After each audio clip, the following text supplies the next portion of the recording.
ជំរាបសួរបងប្អូនប្រិយមិត្តអ្នកស្ដាប់ទាំងអស់របស់ Channel ដំណើររឿងខ្មោច2សូមស្វាគមន៍មកកាន់វីដេអូថ្មីជាមួយនឹងសាច់រឿងថ្មីនៅក្នុងថ្ងៃនេះផងដែរថ្ងៃនេះចេញសាច់រឿងមួយរយៈពេលក្រោយនេះអត់មានតាមម៉ោងតាមពេលវេលាទេដោយសារតែខ្ញុំអត់បានប្រាប់បងប្អូនថាខ្ញុំមានជំងឺមួយនាពេលបច្ចុប្បន្ននេះឲ្យដល់ពេលដែលធ្វើវីដេអូហើយគឺខ្ញុំអត់ដែលទុកទេធ្វើឲ្យល្ងាចផុសល្ងាចធ្វើឲ្យព្រឹកផុសព្រឹកគឺអត់ដែលទុកទេអត់ចង់ទុកហ្មងអញ្ចឹងគឺបងប្អូនឃើញច្បុកច្បល់មែនតើម្ដងម៉ោងនេះខ្ញុំព្យាយាមខាត់ចិត្តដែរថាកុំតន់ផុសតែចេះតែនៅមិនសុខឲ្យតែធ្វើឲ្យគឺច្បុកច្បល់មែនតើគឺចិត្តចង់តែផុសឲ្យតែហើយទេហើយអញ្ចឹងបងប្អូនខ្លះក៏តាមតន់បងប្អូនខ្លះក៏តាមមិនតន់តែមានបងប្អូនភាគច្រើនដែលចូលមកតន់អ្នកដែលតន់គឺនៅតែតន់ហ្នឹងឯងប្រហែលជាបងប្អូនធ្វើការត្រូវការស្ដាប់នៅសាច់រឿងច្រើនអញ្ចឹងបងប្អូនខ្លះកំពុងតែស្ដាប់សាច់រឿងចាស់ដល់ពេលរឿងថ្មីលោតទៅដល់គ្មានទេចុចប៉ាប់ comment ភ្លាមមុនគេអញ្ចឹងអ្នកដែលមុនគេញឹកញាប់ចាំមើលខ្ញុំឆែក comment ឃើញលើកប្រហែលជាអាចនឹងតិចទៀតនឹងមានកដោឲ្យអ្នកដែលមុនគេអ្នកដែលចូលមិនថា channel ដំណើររឿងខ្មោច2 channel ដំណើររឿងខ្មោចដេចគុណ channel ដួងមេត្រីទេគឺនឹងមានអ្វីមួយយ៉ាងឲ្យតែកាន់ប្រិមិត្តម៉ួយដែលបានមុនគេញឹកហើយជាប្រិមិត្តម៉ួយដែលតែងតែស្ដាប់ហើយថៃឆែកមើលផងថាពេលខ្លះតន់តែអត់បានចុច subscribe អញ្ចឹងអរគុណបងប្អូនប្រិមិត្តអ្នកស្ដាប់ជូនពរបងប្អូនសុខភាពល្អសំណាងល្អទាំងអស់គ្នាហើយថ្ងៃនេះខ្ញុំមាន2សាច់រឿងតែចិត្តចង់ដំណើរតែមួយសាច់រឿងចិត្តមួយទៀតចង់ដំណើរ2អញ្ចឹងខ្ញុំអត់ទាន់ច្បាស់ថាខ្ញុំដំណើរ2ឬក៏1តែមាន2សាច់រឿងនៅក្នុងដៃក្នុងការដែលត្រៀមនឹងដំណើរទៅកាន់បងប្អូនទាំងអស់គ្នាសាច់រឿងថ្ងៃនេះរៀងប្លែកហើយកម្រមិនសូវជាមានទេតែជាសាច់រឿងដែលខ្ញុំស្ដាប់ហើយខ្ញុំសម័យហើយខ្ញុំស្ដាប់ហើយខ្ញុំគិតទៅដល់ទស្សនវិជ្ជាកន្លែងមួយដែលធ្លាប់ទៅអញ្ចឹងរឿងនេះគឺខ្ញុំបានមកពីបងស្រីម្នាក់ដែលមានឈ្មោះថា Sophie គាត់ជាមួយនឹងមិត្តភ័ក្តិគាត់ម្នាក់ទៀតឈ្មោះ Lida គឺជួបនៅរឿងរ៉ាវមួយកើតឡើងនៅក្នុងទឹកដីនៃខេត្តសៀមរាបខ្ញុំសូមប្រាប់ទៅកាន់បងប្អូនតែម្ដងតែខ្ញុំជម្រាបប្រាប់បងប្អូនថាមិនមែនឲ្យបងប្អូនខ្លាចទេហើយក៏មិនមែនឲ្យបងប្អូនភ័យរន្ធត់អីដែរតែចង់ឲ្យបងប្អូនស្ដាប់ហើយគិតពិចារណាហើយដូចខ្ញុំបញ្ជាក់ប្រាប់ថាអ្នកខ្លះយើងគេទៅជួបតែយើងទៅអត់ជួបគេទៅកន្លែងហ្នឹងដែលគេគិតថាមានវិញ្ញាណជាងទៅអត់ឃើញអញ្ចឹងមនុស្សមាននិស្ស័យខុសគ្នាហើយមានរាសីក៏ខុសគ្នាដែរអញ្ចឹងគ្រាន់តែថាកន្លែងខ្លះដែលយើងមិនគួរទៅកន្លែងខ្លះដែលយើងគួរទៅកន្លែងខ្លះវាមិនមែនជាការលងទេតែវាអាចនឹងគ្រោះថ្នាក់អីផ្សេងតែនេះគ្រាន់តែជាការជឿជាការឃើញហើយវាតាក់ទងទៅនឹងរាសីផងអីក៏ផងក៏មិនដឹងណាបងស្រី Sophie ដែលជាអ្នកដំណើរសាច់រឿងប្រាប់មកកាន់ខ្ញុំផ្ទាល់ថាគាត់បានធ្វើដំណើរកម្សាន្តទៅលេងខេត្តសៀមរាបនៅកំឡុងឆ្នាំ2018បងប្អូនទាំងអស់គ្នាបើយើងគិតទៅវាចូល8ឆ្នាំមុនដែលបង Sophie ក៏បាននិយាយថាគាត់ជាមួយនឹងមិត្តភ័ក្តិរបស់គាត់ឈ្មោះ Lida នេះដែលជាអ្នកដែលតាក់ទងរាប់អានគ្នាតាំងពីនៅវិទ្យាល័យតាំងពីនៅអនុវិទ្យាល័យទី7ទី8រហូតដល់រៀនចប់វិទ្យាល័យរហូតដល់រៀនចប់សាកលវិទ្យាល័យរហូតដល់ធ្វើការនៅក្រុមហ៊ុនទៀតគាត់នៅតែតាក់ទងរាប់អានគ្នាជាមិត្តភ័ក្តិអញ្ចឹងបើសិនជាគិតពីតំណែងតំណងនៃការស្គាល់គ្នាមិនតិចជាង10ឆ្នាំទេហើយបង Sophie ក៏បាននិយាយថាពេលមួយគាត់មានបញ្ហាតាក់ទងទៅនឹងរឿងស្នេហារបស់គាត់ជាមួយនឹងមិត្តប្រុសរបស់គាត់ដែលទៅរៀននៅក្រៅប្រទេសហើយមានការខ្វែងគំនិតគ្នាឆ្លោះគ្នាបែកគ្នាអញ្ចឹងទៅគាត់ក៏បបួលបង Lida នេះថាទៅលេងខេត្តសៀមរាបមួយយប់ពីរយប់អីចឹងទៅដោយមធ្យោបាយនៃការធ្វើដំណើរពេលនោះគឺមានតែឡានក្រុងពេលយប់ពេលថ្ងៃតែឡានក្រុងវាពិបាកក្នុងការគេងដោយសារតែការជំនាន់នោះអាចនិយាយបានថាបច្ចេកវិទ្យាក៏មិនសូវជាទំនើបឡានក៏មិនទាន់ជាល្អឡានក្រុងក៏ចាស់ច្រើនហើយមានបញ្ហាគ្រោះថ្នាក់ច្រើនមែនតែតាមផ្លូវជាតិទៅខេត្តសៀមរាបអញ្ចឹងគាត់ក៏សម្រេចចិត្តថាជិះឡានផ្ទាល់ខ្លួនឯង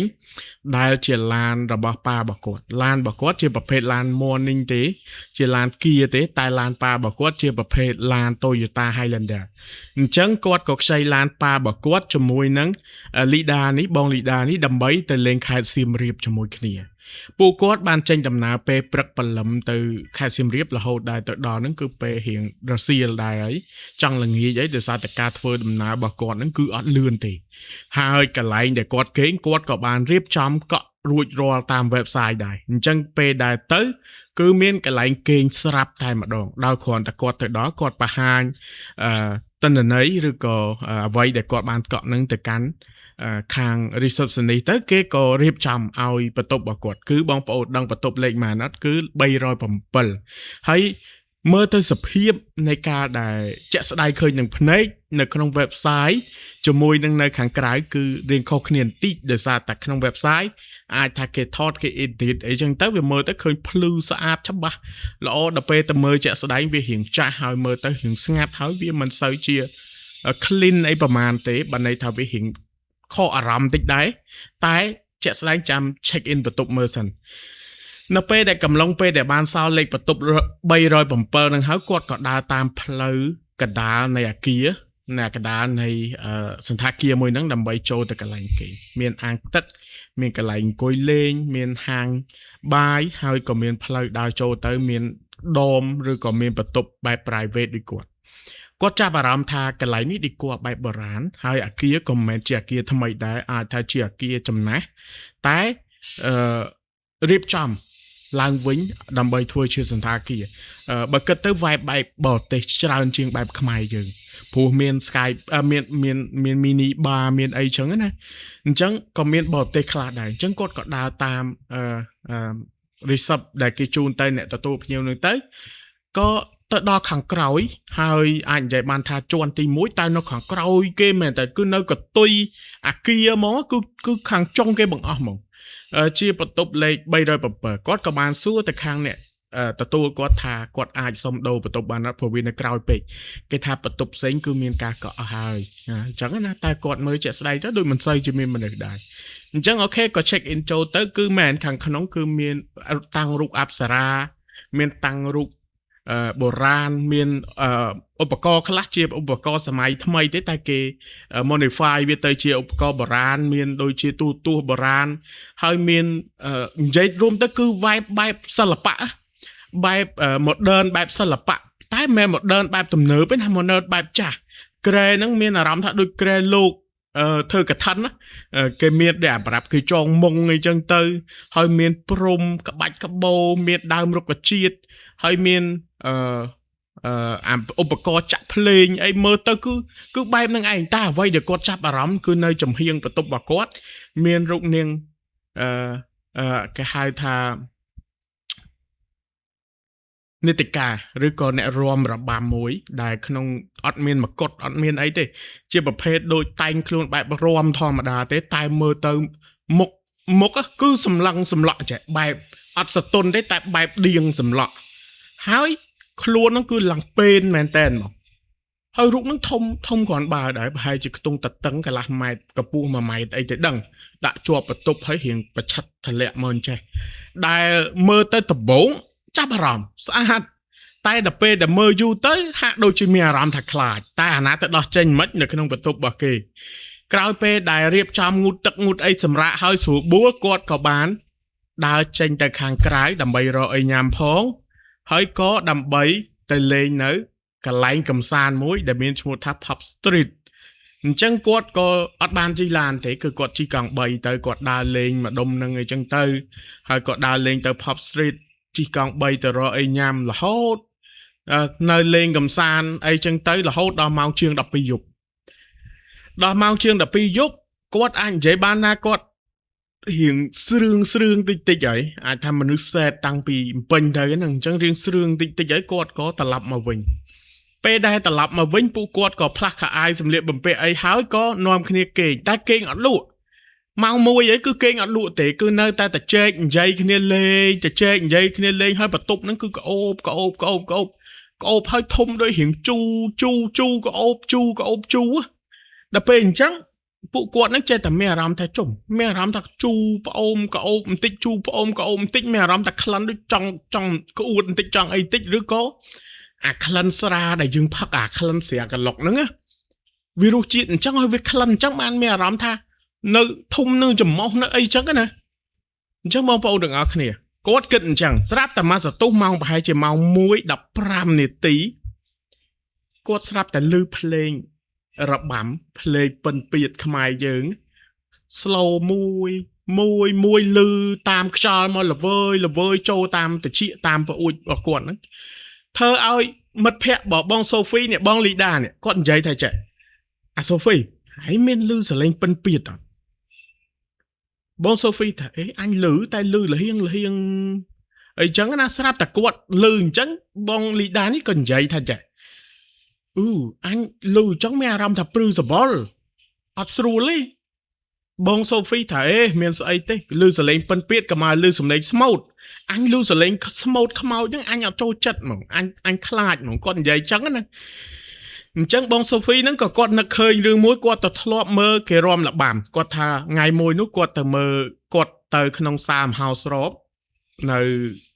ពេញយើងហ្នឹងហើយមើលគេរាំលបាំ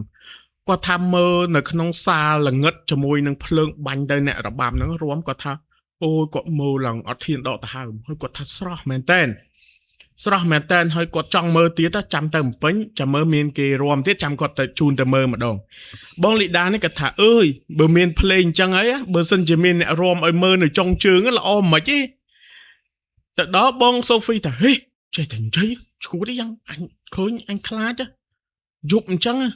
បងលីដាថានោះម្នាក់មួយនៅក្នុងរូបថតនោះចុះមកឡើស្រាប់តែពេលហ្នឹងបងសូហ្វីគាត់ថាគាត់ទះដៃបងលីដាប៉ាត់គាត់ថាហីចេះតែនិយាយចឹងអញខ្លាចដេកអត់មាននិយាយទៀតទេឈប់និយាយតែពេលនោះបងសូហ្វីគាត់ថាគាត់ព្រឺសបល់ហើយពេលដែលគាត់សម្លឹងមើលទៅរូបថតអ្នករាំលបាំនៅលើអញ្ចឹងហ្នឹងស្រាប់តែគាត់អត់មានឃើញសោះបងប្អូនទាំងអស់គ្នាគឺពេលដែលគាត់កលេចទៅមើលចេះដៀងមើលចេះពេលដេកស្រាប់តែគាត់និយាយថាគាត់អត់មានឃើញរូបនារីរាំលបាំនៅក្នុងរូបថតហ្នឹងទេតែមិនដឹងថាមកពីគាត់បិទភ្លើងល្ងឹតទៅវាមានចំណាំងផ្លាតអីមកបិទចិត្តមើលមិនឃើញឬក៏មិនទេតែគាត់ថាឃើញតែផ្ទៃខ្មៅអត់មានឃើញរូបមនុស្សស្រីរាំលបាំនៅក្នុងនឹងទៀតទេអញ្ចឹងធ្វើឲ្យអាបេះដូងគាត់នេះបុកបឹបតែគាត់ចេះតែទប់ទៅគាត់សង្ងំដេកតែដេកអត់លក់ទេព្រោះអាភ្លេងហ្នឹងវានៅតែក្នុងតិចនឹងឯងហើយគាត់គិតក្នុងចិត្តណាគាត់ថាបើសិនជាដេកមកចុងជើងមែនអញដឹងរត់ទៅណាទេតែគិតក្នុងចិត្តទេអត់និយាយហើយបងលីដាហ្នឹងដេកសោចអញនិយាយលេងសោះខ្លាចដែរបើមកមែនក៏មិនដឹងធ្វើអីទេនេះនិយាយចឹងគូនិយាយរហូតមកមិនដឹងថាគាត់សបឹងឬក៏យ៉ាងណាទេហើយបងសូហ្វីគាត់ថាគាត់ខំគ្រូទៅតែចេះតែសង្ងំដេកស្រាប់តែមកសទូទៅវាមានអារម្មណ៍ថាដេកលក់តែមិនដឹងថាយ៉ាងម៉េចបើកភ្នែកមកវិញស្រាប់តែពេលដែលបើកភ្នែកមកវិញគឺគាត់បានឃើញភ្លើងសតុំនៅក្នុងបន្ទប់របស់គាត់គឺភ្លើងចេញមកពីបន្ទប់ទឹកហើយមុខបន្ទប់ទឹកហ្នឹងគឺនៅចុងជើងរបស់គាត់ហើយគាត់និយាយថាគាត់បានឃើញមនុស្សស្រីម្នាក់ដែលដូចនៅក្នុងរូបថតហ្នឹងកំពុងតែរាំរបាំតាមភ្លេងពិនពៀតខ្មែររបស់យើងកំពុងតែរាំបែបមួយហើយកកហ្នឹងគឺទុនទៅទុនមកតែអ្វីដែលគួរឲ្យខ្លាចបងប្អូនទាំងអស់គ្នាគឺម្នាក់ស្រីមួយហ្នឹងគឺមុខគាត់ហ្នឹងគូឡងសហើយភ្នែកគាត់ហ្នឹងគឺធំគាត់រាំបដៅគាត់ដៀងមើលមកបដៅហើយភ្នែកហ្នឹងគឺធំខ្លាំងមែនតើតែពេលហ្នឹងបងសូហ្វីគាត់ព្យាយាមបិទភ្នែកតែបិទអត់បានទេគាត់ព្យាយាមស្រែកក៏ស្រែកអត់បានដែរហើយអាសលេងនៅក្នុងត្រចៀកគាត់ហ្នឹងម្ដងលឺតិចម្ដងលឺខ្លាំងម្ដងលឺតិចម្ដងលឺខ្លាំងរហូតគាត់ព្យាយាមបិទយ៉ាងណាក៏បិទអត់ចិត្តដែររហូតដល់ពេលដែលគាត់ព្យាយាមបន់ព្យាយាមបិទភ្នែកព្យាយាមចង់ស្រែកខ្លាំងពេកទៅស្រាប់តែម្នាក់ស្រីហ្នឹងរាំឡើងមកដល់លើពុករបស់គាត់គឺនៅចុងជើងរបស់គាត់មកហើយបាននិយាយថាអញឲ្យមើលមិនមើលអញទេមើលអញភ្លាមហើយគិតតែពីរាំបដៅស្រែកបដៅដោយអារបៀបថាគ្រូខឹងសិស្សអញ្ចឹងណាមើលអញភ្លាមមើលអញរាំមើលអញភ្លាមស្រាប់តែពេលនោះគាត់ចាប់ផ្ដើមញ័រដៃញ័រជើងខាងគាត់បនអើយម្ចាស់ទឹកម្ចាស់ដីនឹកក្នុងចិត្តណាអ្នកគ្រូរបាំគ្រប់ចំនួនហើយបពាក់បរហើយដូនតាម្ចាស់ទឹកម្ចាស់ដីចេះតែនិយាយចេះតែបនជួយខ្ញុំផងខ្ញុំសុំទោសបើខ្ញុំនិយាយលើសលួខុសអីកុំប្រកែប្រកាន់ខ្ញុំនឹកក្នុងចិត្តយូរទៅក៏ស្រាប់តែមានអារម្មណ៍ថារៀងធូរខ្លួនហើយចាប់ផ្ដើមមានអារម្មណ៍ថាភ្នែកនោះគឺភ្លឺហើយរូបរាងមនុស្សស្រីរាំរបាំហ្នឹងក៏បាត់តែកំឡុងពេលដែលម្នាក់ស្រីហ្នឹងបាត់ទៅគាត់ធំក្លិនស្អុយបែបជូរស្អុយឈួលបែបជូរនៅនឹងច្រមុះតែគាត់អាចនិយាយមកលឺគាត់សួរទៅកាន់បងលីដាអ្នកថាលីដាអើយ បងលីដាកំពុងឲ្យជុំអារបៀបគាត់ខ្លាចហើយបងសូហ្វីក៏សួរថានាងឯងមានឃើញអីអត់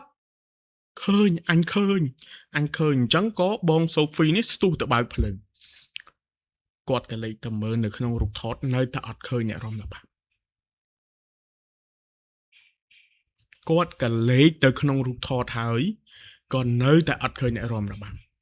អញ្ចឹងគាត់ព្យាយាមប្រមូលអីវ៉ាន់ដោយសារតែមិនទាន់រើរូបខ្លាំងក៏ទាញចូលក្នុងវ៉ាលីវិញហើយក៏អូសចេញមកទាំងពីរអ្នកគ្មានហ៊ាននៅបន្តទៀតទេម៉ោង 2:73 អូសចេញមកបងប្អូនទាំងអស់គ្នាពេលដែលគាត់អូសចេញមកដល់កន្លែងដែលទទួលភ្ញៀវនេះអត់មានឃើញអ្នកទទួលភ្ញៀវទេតែពេលដែលគាត់ចេញមកដល់ខាងមុខគាត់ទុកសោលើតុគាត់ចេញមកដល់ឡានខាងមុខគាត់ក៏លេចទៅឃើញអ្នកទទួលភ្ញៀវស្រីម្នាក់កំពុងតែឈរកន្លែងទទួលភ្ញៀវគឺឈរថ្មឹងសម្លឹងមើលមកគាត់របៀបថាឈរមើលចេះអារបៀបអញ្ចឹងណាអុយឡងស្ទង់គាត់ចូលឡានចូលអីហើយគ្មានហ៊ានមើលក្រោយទេចូលឡានផ្លុកជិះមករកកន្លែងគេលក់បាយលក់អីពេលយប់ជិះមករកកន្លែងគេលក់បាយលក់អីពេលយប់ហើយចតឡានដេកដោយសារតែទៀបភ្លឺហើយមិនដឹងថាទៅរកកន្លែងណាដេកមកចតឡានកន្លែងហ្នឹងសុំគេដេកសុំប្រាប់អ្នកលក់បាយលក់អីថាខ្ញុំសុំចតឡានចិត្តនឹងផងខ្ញុំដេកខ្ញុំអត់ដឹងទៅណាទេព្រោះអីខ្ញុំដេកនៅនោះមិញជួបអញ្ចឹងណាគេឲ្យដេករហូតដល់ម៉ោង 6 ជាងទៅពួកគាត់ងើបហើយអ្នកលក់បាយហ្នឹងដាស់គាត់ថាងើបទៅកន្លែងហ្នឹងចតអត់បានទេហើយក៏ប្រញាប់ទៅរកកន្លែងសម្រាប់អីស្រួលបួលចឹងទៅអញ្ចឹងក៏អត់ដឹងទៅរកណាគាត់ក៏ព្យាយាមជិះដើររកមើលទេសនៈអីដែលមានតម្លៃធូរមើមដើម្បីចូលងូតទឹកងូតអីហើយសម្រាប់បានមកបន្តិចម៉ោងប្រហែលជាម៉ោង 8 ជាងពួកគាត់អត់ទាន់ត្រឡប់មកពេញវិញទេហើយពួកគាត់ក៏អត់មានអារម្មណ៍ណាដើរលេងទៀតដែរពួកគាត់ក៏សម្រេចចិត្តថាទៅវត្តមួយដែលវត្តហ្នឹងគាត់និយាយថាវត្តហ្នឹងមានឈ្មោះថាវត្តព្រះព្រហ្មរតដែលជាប់នៅស្ទឹងសៀមរាបហ្នឹងណាដើម្បីចាត់ចែងឲ្យចុងភៅនៅក្នុងវត្តហ្នឹងគាត់រៀបចំចង្ហាន់ដើម្បីប្រគេនព្រះសង្ឃហើយគាត់ក៏ចូលរួមក្នុងការបច្ច័យអីចឹងទៅហើយឲ្យគេចាត់ចែងចឹងទៅហើយឲ្យព្រះសង្ឃរបៀបថាដូចធ្វើចង្ហាន់ប្រគេនលោកសូត្រមន្តលើករាសីខ្លួនឯងចឹងណាហើយក៏លោកបានចងអំបោះចង់អីឲ្យលោកក៏បានប្រោះព្រំទឹកអីឲ្យហើយក៏គាត់ចាប់ផ្ដើមរៀបចំត្រឡប់មកពេញវិញភ្លាមហ្មងហើយគាត់និយាយថាមកតាមផ្លូវគឺពួកគាត់ពីរនាក់អត់មានបាននិយាយអីមួយម៉ាត់សោះដោយសារតែពួកគាត់ភ័យពួកគាត់ស្លុតអីចឹងទៅហើយក្រោយមកទៀតគាត់ដឹងថាកាពិតទៅសន្តាគារដែលគាត់ទៅដេកហ្នឹងពីដើមគឺជាអាគារបុរាណឬក៏អាគាររបាំអាគារបារាំងអីចឹងទៅដែលមានគ្រូរបាំមានអីតែមិនដឹងថាបន្ទប់មួយណាតែអាគារហ្នឹងមែនតែជាប្រភេទដូចបែប modern បែបបារាំងបែបអីចឹងណាគឺគេថាជាសាលាដែលគេបរៀនរាំរបាំរាំអីចឹងទៅហើយបងប្អូននឹងស្រាប់អីរបាំខ្មែរគឺមានអ្នកកាន់មានអ្នកអីត្រឹមត្រូវហើយក៏ជារបាំមួយដែលគ្មានអ្នកណាគេអាចចម្លងបានគ្មានអ្នកណាគេអាចកលៃបានទេគ្មានអ្នកណាគេអាចធ្វើដូចសំបីតែគេលួចហើយក៏នៅតែធ្វើមិនដូចដែរបើនិយាយពីវត្តព្រហ្មរតដែលស្ថិតនៅក្នុងខេត្តសៀមរាបដែលស្ថិតនៅក្នុងខេត្តសៀមរាបដែលនៅម្ដុំមាត់ស្ទឹងបងប្អូនតាមរឿងខ្មែរបុរាណអាហ្នឹងនិយាយតគ្នាទេតែប្រវត្តិសាស្ត្រក៏ខ្ញុំមិនទាន់ច្បាស់ដែរគឺគេនិយាយថាជាដើមឡើយនៅក្នុងសតវត្សទី 16មានព្រះសង្ឃមួយអង្គដែលមានពនាមថាព្រះអង្គកែវឬក៏អ្នកស្រុកតែងហៅថាព្រះអង្គឆាន់ហុយព្រះអង្គឆាន់ហុយហ្នឹងដើមកណើតមកពីដោយសារតែព្រះអង្គនិមន្តបិណ្ឌបាតហើយអ្នកភូមិដាក់បាតជាបាយពេលដែលលោកដើរបិណ្ឌបាតចប់ហើយត្រឡប់មកវត្តវិញបាយនៅក្នុងបាតលោកហ្នឹងគឺនៅតែហុយទៅដែរនៅតែហុយហើយមានប្រវត្តិតាក់ទងទៅនឹងកពើអាធនតាក់ទងទៅនឹងអីដោយលោកនិមន្តទៅកពើហ្នឹងប្រយុទ្ធជាមួយនឹងកពើដែលត្រូវជាប្រចាំមិត្តហ្នឹងហើយលេបលោកលេបអីបងប្អូនប្រកាសជាធ្លាប់ឮហើយតាមស្ទឹងសៀមរាបតាមអីហ្នឹងតានេះគឺជាការដំណើរតគ្នាតែប្រវត្តិសាស្ត្រយ៉ាងណា សំទោសខ្ញុំអត់បានតន់ស្រាវជ្រាវទេតែគ្រាន់តែថាឆ្លៀតបាននិយាយដល់វត្តហើយក៏ឆ្លៀតនិយាយពីការដែលនិយាយតគ្នាបន្តិចទៅហើយបងស្រីទាំងពីរគាត់ក៏ត្រឡប់មកដល់ភ្នំពេញវិញទាំងសុវត្ថិភាពហើយក៏មិនមានបញ្ហាអីដែរដោយសារតែគាត់ក៏បានទៅរកលោកសូត្រមន្តរកអីហើយព្រោះគាត់បារម្ភកំឡុងពេលដែលគាត់ធ្វើដំណើរមកផ្ទះវិញតាមផ្លូវខ្លាចមានបញ្ហាអីហើយណាមួយគាត់ក៏ជាមនុស្សស្រីដែរអញ្ចឹងនេះក៏ជាចំណេះដឹងហើយក៏ជាបទពិសោធន៍បើសិនជាបងប្អូនមានជំនឿឬក៏បងប្អូនមិនសនុកចិត្តទេបងប្អូនអាចប្រើវិធីគាត់បានឬក៏មានវិធីផ្សេងដែលបងប្អូនអាចជួយខ្លួនឯងបានអញ្ចឹងណាអញ្ចឹងនឹងគឺជាសាច់រឿងហើយខ្ញុំគិតថាខ្ញុំនិយាយតែមួយរឿងទេខ្ញុំទុកមួយរឿងទៀតដំណើរពេលក្រោយអាចថារៀងខូចកលាលើបងប្អូនបន្តិចទៅចោះតែដោយសារតែខ្ញុំគិតថា